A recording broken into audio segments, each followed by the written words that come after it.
In today's episode, we're diving into 5 people who were swallowed whole by sharks.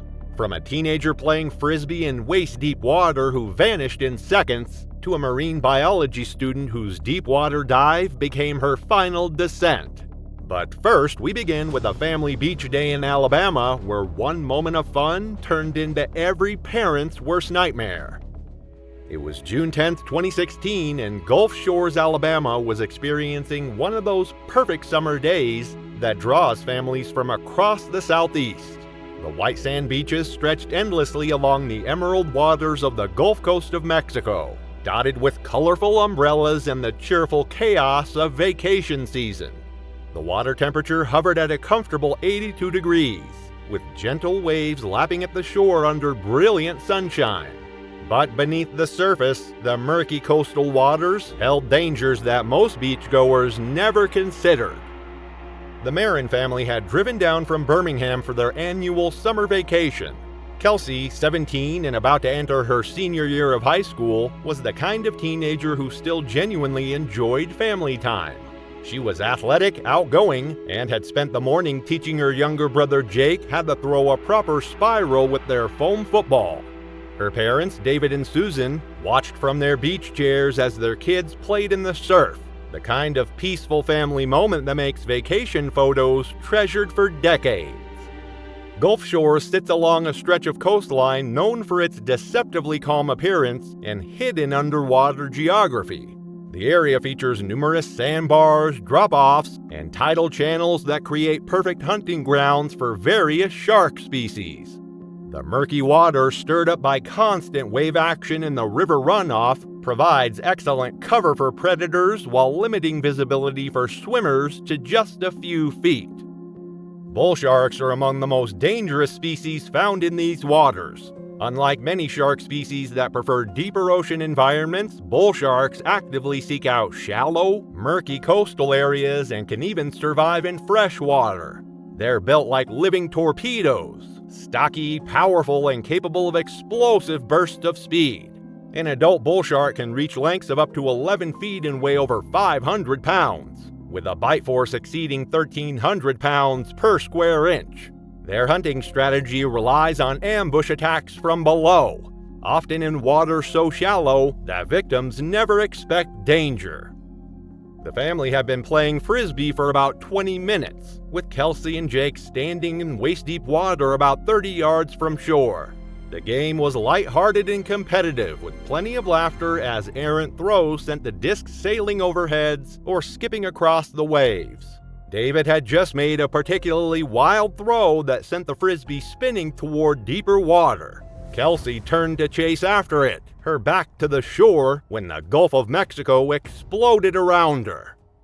The bull shark struck from directly below with devastating force. Its massive jaws clamped down around Kelsey's torso, just below her ribcage, with a sickening crunch that Jake heard even over the sound of the waves. The impact lifted her completely out of the water for a split second before both girl and shark disappeared beneath the surface in a violent thrash of foam and blood. The attack happened so quickly that Jake initially thought his sister had simply dove under a wave. But the water around where Kelsey had been standing began turning red. Dark crimson spread outward in expanding circles, and pieces of her bright blue swimsuit floated to the surface. Jake screamed for his parent as he frantically searched the churning water, but there was no sign of his sister. The shark had dragged her down and away from the beach, toward the deeper channels where bull sharks typically retreat after an attack. Susan Marin reached the water's edge within seconds, plunging into the surf fully clothed while screaming her daughter's name. Daniel was right behind her, both parents desperately diving beneath the surface in the increasingly bloody water. Other beachgoers formed a human chain, searching frantically, but the murky conditions made it impossible to see more than a few inches below the surface.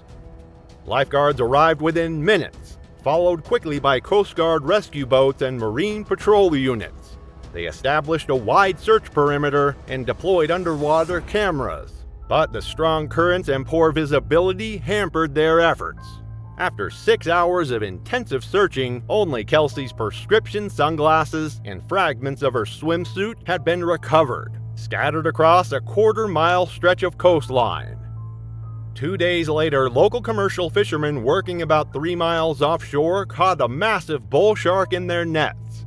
The 14-foot female weighed nearly 600 pounds and showed signs of recent feeding.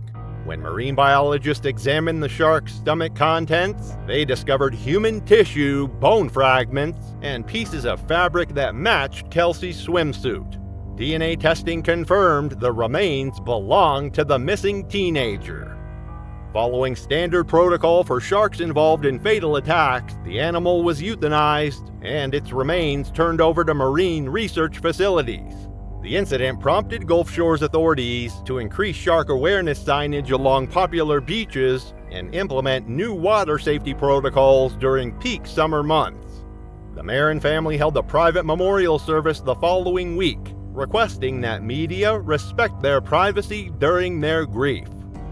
Kelsey's attack demonstrated how quickly bull sharks can strike in seemingly safe, shallow water. For Ellis Ford, the danger came from the open ocean, where a great white shark turned a college adventure into tragedy. It was August 10, 2016, and Cape Cod Bay stretched out like a vast blue mirror under the late summer sun. The waters off Provincetown were unusually calm that morning, with barely a ripple disturbing the surface as recreational boats dotted the horizon. The area was experiencing peak tourist season, with kayakers, swimmers, and boaters taking advantage of the perfect weather conditions. But beneath the serene surface, the bay was teeming with life, including apex predators that most visitors never imagined were lurking just below. Ellis Ford had never seen the ocean before arriving at Cape Cod 3 days earlier. The 22-year-old marine biology major from upstate New York was quiet and studious, more comfortable with textbooks than outdoor adventures. His college roommates had convinced him to join their final summer trip before senior year, promising him the chance to see marine life up close rather than just in laboratory specimens. Ellis had reluctantly agreed, though he'd spent most of the trip so far reading on the beach while his friends surfed and swam. Cape Cod Bay serves as a crucial feeding ground for great white sharks during summer months, as massive seal colonies attract these apex predators from across the Atlantic. The area's complex underwater topography features deep channels, underwater cliffs, and seal haul-out areas that create perfect hunting conditions. Water temperatures in August typically reach the mid-60s, ideal for both seals and the sharks that hunt them. Great white sharks are perhaps the ocean's most efficient predators. Adults can reach lengths of 20 feet and weights exceeding 5,000 pounds, with rows of serrated teeth designed to slice through flesh and bone. They hunt primarily through ambush attacks, using their incredible speed and power to launch themselves completely out of the water when striking prey from below. Their bite force can exceed 4,000 pounds per square inch, and their hunting instincts are so refined that they can detect a single drop of blood in 25 gallons of water. The group had rented 2 tandem kayaks from a local outfitter, planning to paddle a few hundred yards offshore to observe seals on a nearby sandbar. Ellis paired up with his roommate Marcus, while their friends Jake and Connor took the second kayak. The morning started perfectly, with the group paddling steadily through calm waters, while Ellis marveled at the marine life visible through the clear water below. After about 30 minutes of paddling, they reached their destination, a shallow area where harbor seals frequently gathered to rest and feed. The group decided to take a break, securing their kayaks together and unstrapping their life vests to cool off in the water. Ellis hesitated, mentioning that he wasn't a strong swimmer, but his friends encouraged him to join them for just a few minutes. The 4 friends slipped into the water, floating beside their kayaks in the gentle swells. Ellis, without fins like the others, found himself drifting slightly away from the group as the current carried him toward deeper water. He was trying to swim back toward the kayaks when the ocean erupted beneath him. The great white shark struck from directly below with explosive force. The massive predator launched itself partially out of the water, its jaws clamping down around Ellis's midsection with devastating power. The attack happened so quickly that his friends initially thought he had simply dove underwater. But within seconds, the water around the kayaks turned dark red, and Ellis was gone. Marcus saw the massive dorsal fin slice through the water where his roommate had been floating just moments before. The shark's tail thrashed violently as it dove back toward the depths, creating a whirlpool of bloody water and foam. Ellis never surfaced again. Only one of his sandals floated back up, along with fragments of his swim shorts. The three surviving friends scrambled back into their kayaks, screaming and paddling frantically toward shore while scanning the water for any sign of Ellis. The shark's dorsal fin appeared once more, cutting through the water about 50 yards away before disappearing into the depths. Coast Guard rescue boats arrived within 20 minutes, but despite an extensive search involving multiple agencies, Ellis's body was never recovered. Marine biologists later confirmed that a tagged great white shark, known to researchers as Deep Blue, had been tracked in the exact area at the time of the attack. The 18-foot female had been following seal movements along the Cape Cod coastline for several weeks. The incident led to increased shark monitoring in the bay and new safety protocols for kayak rental companies. Ellis's family held the memorial service at his college campus, where professors and classmates remembered his passion for marine conservation and his gentle, thoughtful nature. His death highlighted the growing presence of great white sharks in Cape Cod waters and the need for increased awareness among beachgoers. Ellis encountered his fate in the open ocean, but Tyler Griggs met his end during what should have been a celebration with his closest friends. It was July 21, 2018, and the waters around Catalina Island sparkled like liquid diamonds under the Southern California sun. 22 miles off the coast of Los Angeles, the island's protected coves and crystal clear waters had attracted boaters and swimmers for generations. The temperature was perfect, mid-70s with barely a breeze, creating ideal conditions for the bachelor party that had chartered a 30-foot sport fisher for the day. But beneath the postcard-perfect surface, the deep waters surrounding Catalina were home to some of the Pacific's most formidable predators. Tyler Griggs was 3 weeks away from marrying his college sweetheart when his 7 closest friends surprised him with the Catalina trip. The 29-year-old software engineer from San Diego was known for his adventurous spirit and love of the ocean.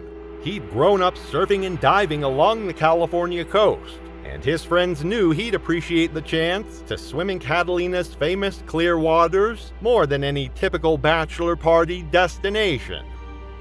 The waters around Catalina Island serve as a major migration route for great white sharks, traveling between feeding areas off Central California and breeding grounds near Mexico.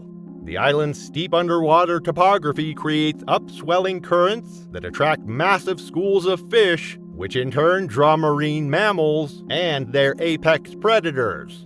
Summer months see increased shark activity as juveniles and adults follow food sources through the channel. Great white sharks in California waters can reach extraordinary sizes, with some specimens exceeding 20 feet in length. These apex predators are perfectly adapted for their environment, with powerful tails that can propel them at speeds of up to 25 miles per hour and the ability to breach completely out of the water when attacking prey. Their hunting strategy typically involves approaching from below and behind, using the sun's glare and deep water to mask their approach until the final devastating strike. The group had been anchored in a secluded cove for about 2 hours, taking turns jumping off the boat and swimming to a nearby buoy about 75 yards away. The water was incredibly clear. Visibility extended down at least 50 feet, and the friends were having a blast with their impromptu swimming competition. Tyler had made the swim twice already, each time racing against one of his buddies while the others cheered from the boat. On his third attempt, Tyler dove cleanly off the stern and began swimming toward the buoy with strong, confident strokes. He was about halfway there, swimming through water nearly 100 feet deep, when his friend Marcus noticed something moving beneath the surface. At first, it looked like a shadow or a piece of kelp drifting in the current. Then Marcus realized the shadow was moving upward, fast. The great white shark struck Tyler from below and behind with incredible force. The massive predator, later estimated at over 14 feet in length, launched itself partially out of the water as its jaws clamped down around Tyler's torso. The impact was so violent that it lifted both shark and victim completely above the surface for several seconds, before they crashed back down in an explosion of white foam and blood. Tyler's scream was cut short as the shark's teeth tore through his chest and abdomen. The predator's powerful jaws crushed ribs and severed major arteries in a single bite before it began its characteristic death roll, spinning rapidly to disorient its prey and tear away large chunks of flesh. The water around the attack site turned dark red within seconds. Marcus grabbed a life ring and dove off the boat without hesitation, swimming desperately toward his friend. But by the time he reached the area, Tyler had already disappeared beneath the surface. The shark's massive tail fin was visible for a moment as it dove toward deeper water. Then everything went silent except for the panicked screams of the remaining friends on the boat. The group immediately radioed for help while continuing to search the bloody water for any sign of Tyler. Coast Guard rescue boats arrived within 15 minutes, followed by Marine Patrol units and a helicopter. Despite an intensive search that continued until after dark, Tyler's body was never recovered from the deep waters surrounding the island. 3 days later, marine biologists working with the Coast Guard successfully tracked and captured a large great white shark that had been tagged in the area. The 14-foot female showed signs of recent feeding, and examination of its stomach contents revealed human remains and fragments of swim gear that matched Tyler's description. DNA testing confirmed the remains belonged to the missing man. The incident prompted Catalina Island authorities to temporarily suspend private boat launches in several popular coves and led to renewed debate about shark baiting and feeding activities in the area. Tyler's fiancée issued a statement through the family's attorney, requesting privacy and asking that no drone footage of the incident be released to media outlets. Tyler's memorial service was held at the beach where he'd learned to surf as a child, with hundreds of friends and family members gathering to remember his adventurous spirit and generous heart. His death served as a stark reminder that even experienced ocean enthusiasts face risks in waters where apex predators hunt. Tyler's tragedy occurred during a celebration, but Shay Monroe's fate was sealed during a solo dive that pushed the boundaries of human endurance. It was November 3rd, 2013, and the waters around Garden Key and the Dry Tortugas stretched endlessly under a cloudless Florida sky, 75 miles of Key West. This remote cluster of coral islands sits in some of the deepest, clearest waters in the Gulf of Mexico. The area is renowned among freedivers for its incredible visibility and diverse marine life, but it's also home to pelagic predators that rarely venture into shallower coastal waters. For experienced divers, the Dry Tortugas represent both paradise and peril in equal measure. Shay Monroe had been planning this solo diving expedition for months. The 25-year-old marine biology graduate student from the University of Miami was researching pelagic fish behavior patterns and needed to collect data in deep ocean water far from the influence of coastal ecosystems. She was an accomplished freediver capable of breath-hold dives exceeding 150 feet, and had spent years building the physical and mental conditioning required for such extreme depths. The waters around the Dry Tortugas drop off rapidly from shallow coral reefs to depths exceeding 6,000 feet, creating a unique ecosystem where coastal and open ocean species interact. The area serves as a major migration corridor for pelagic sharks, including oceanic whitetips, which follow deep-water currents and concentrate around floating debris or isolated structures. These apex predators are perfectly adapted for life in the open ocean, with long pectoral fins and incredible endurance that allows them to patrol vast territories. Oceanic whitetip sharks are among the most dangerous species in open water, responsible for more attacks on shipwreck survivors than any other shark species. They typically reach lengths of 10 to 13 feet and are characterized by their bold, curious nature and tendency to investigate anything unusual in their territory. Unlike coastal species that rely on ambush attacks, oceanic whitetips are persistent hunters that will circle potential prey for extended periods before attacking. Their powerful jaws and razor-sharp teeth are designed to take large chunks of flesh from marine mammals and large fish. Shay had anchored her kayak near a research buoy about 2 miles from Garden Key, in water over 1,000 feet deep. She'd already completed 2 successful dives to depths of 120 and 140 feet, collecting water samples and photographing fish species for her research. Her bright yellow monofin and streamlined wetsuit made her highly visible in the clear water, which was both a safety feature and, unknown to her, an attractant for curious predators. On her 3rd dive, Shay descended past her usual limits, reaching depths approaching 160 feet as she followed a school of yellowfin tuna toward a thermocene layer. Her dive computer showed she'd been underwater for nearly 3 minutes when she reached maximum depth, well beyond recreational diving limits but within her trained capabilities. The water around her was an incredible deep blue, with visibility extending to over 200 feet in every direction. What Shay didn't see was the oceanic whitetip shark that had been tracking her movements from below.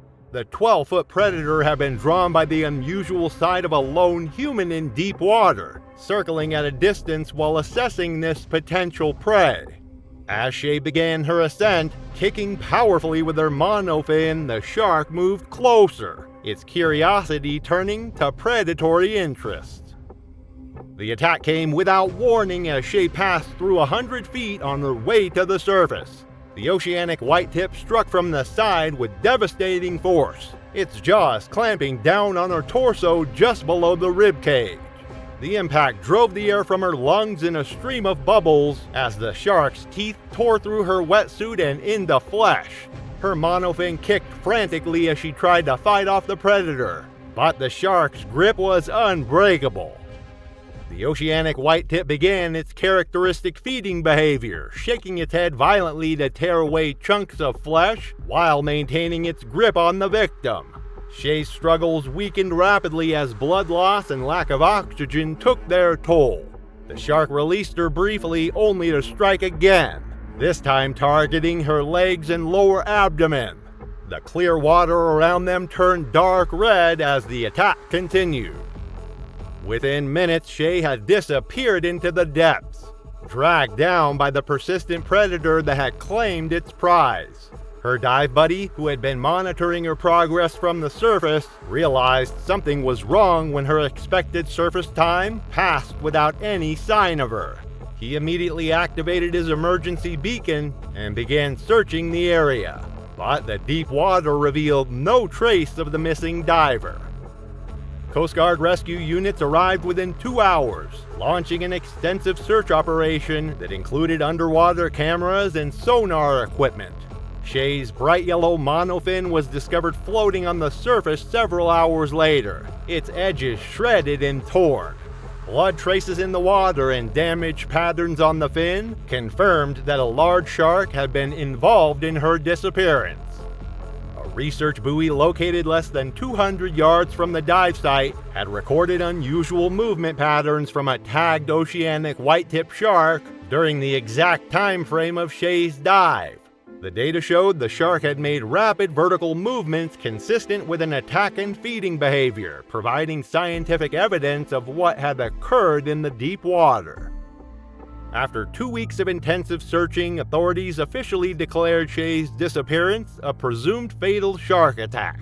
Her family requested that no underwater footage from the search operation be released to the public, and marine research facilities used the incident to study oceanic whitetip behavior patterns in the Gulf of Mexico.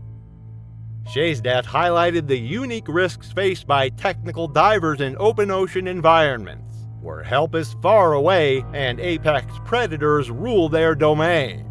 Her research notes and underwater photography were later compiled into a memorial publication that advanced understanding of pelagic ecosystems. Shay pushed the limits in deep water, but Denise Holloway met her fate in what should have been the safety of shallow reef waters. It was August 14, 2015, and the crystal-clear waters around the Dry Tortugas sparkled like liquid glass under the late summer sun. The remote coral reefs of this Florida Keys National Park offered some of the most pristine snorkeling conditions in North America, with visibility often exceeding 100 feet and water temperatures perfect for extended swimming. For couples seeking underwater adventure, the area represented paradise. But even in these protected waters, apex predators move silently through the reef systems, following ancient hunting patterns that tourists rarely considered. Denise and Martin Holloway have been planning their 10th anniversary trip for over a year. The couple from Charleston, South Carolina, were experienced recreational snorkelers who had explored reefs throughout the Caribbean, but the Dry Tortugas had always been their dream destination. Denise, 42 and fearless in the water, had convinced her more cautious husband to book the remote location despite its distance from medical facilities and limited rescue resources. The Dry Tortugas reef system creates a unique ecosystem where shallow coral gardens drop off rapidly into deep channels in blue water. These dramatic depth changes attract a diverse range of marine life, including large pelagic species that typically avoid coastal areas. Tiger sharks are frequent visitors to these reefs, drawn by sea turtle nesting activities and the abundant fish populations that thrive in the protected waters. Tiger sharks are among the most dangerous predators in tropical waters, capable of reaching lengths of 16 feet and weights exceeding 1,400 pounds. They are opportunistic hunters with incredibly powerful jaws and teeth designed to crush turtle shells and slice through large prey. Unlike many shark species, tigers are known for their bold, aggressive nature and willingness to attack in shallow water during daylight hours. Their distinctive stripe pattern provides excellent camouflage among coral formations and seagrass beds.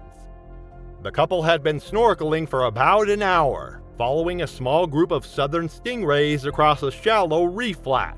The rays were moving toward deeper water where the coral formations gave way to sand channels and turtle grass beds. A park ranger had mentioned during their morning briefing that tiger sharks had been spotted in the area due to recent sea turtle nesting activity, but the warning seemed distant and theoretical as they floated peacefully above the colorful reef. Denise was swimming about 10 yards ahead of Martin, following the stingrays with her underwater camera as they glided over the sandy bottom. The water depth had gradually increased from 6 feet to nearly 15 feet as they moved away from the main reef.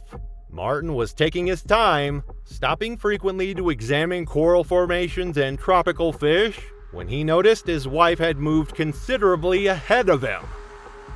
The tiger shark approached from the deep water beyond the reef, using the sun's glare and the distraction of the stingrays to mask its presence. The massive predator had been patrolling the area for several hours, drawn by the scent trails left by nesting sea turtles. When it detected the unusual splashing and movement of the snorkelers, its hunting instincts were triggered. Denise was floating face down at the surface, photographing a large stingray, when the shark struck from below. The 10-foot tiger shark hit her with tremendous force, its jaws clamping down on her right side just below the rib cage. The impact drove her underwater as the predator's teeth tore through her wetsuit and deep into her torso, crushing ribs and severing major blood vessels. Martin heard his wife scream and looked up to see her being violently shaken by the massive shark. Blood spread rapidly through the clear water as the tiger shark maintained its grip, using its powerful neck muscles to tear away large sections of flesh. Denise's arms flailed desperately as she tried to fight off the predator, but the shark's hold was unbreakable. The tiger shark released its grip only to strike again, this time targeting Denise's legs and lower abdomen. Its serrated teeth sliced through muscle and bone with horrifying efficiency as it began its characteristic feeding behavior. Martin swam desperately toward his wife, screaming for help, but he was still 20 yards away when she disappeared beneath the surface for the final time. A nearby tour boat had heard the screams and was already heading toward the area when Martin's frantic waving caught their attention. The boat crew pulled him from the water in a state of shock, his mask and snorkel still in place as he pointed toward the spreading pool of blood where his wife had vanished. The tiger shark's dorsal fin was visible briefly as it moved toward deeper water, then disappeared into the blue. Coast Guard rescue units launched an immediate search operation, but the deep channels and strong currents around the reef made recovery efforts extremely difficult. Despite using underwater cameras and sonar equipment, Denise's body was never found. Marine biologists confirmed that tiger sharks in the area were exhibiting increased activity due to sea turtle nesting season, which had attracted multiple large predators to the shallow reefs. The incident prompted park officials to increase shark awareness programs and implement new safety protocols for snorkeling activities during turtle nesting periods. Warning signs were posted at popular snorkeling sites, and tour operators began requiring guides for all reef excursions during high-risk seasons. Martin returned to Charleston alone, carrying only the underwater camera that had captured his wife's final moments. He never looked at the photos, eventually donating the equipment to a local marine education program.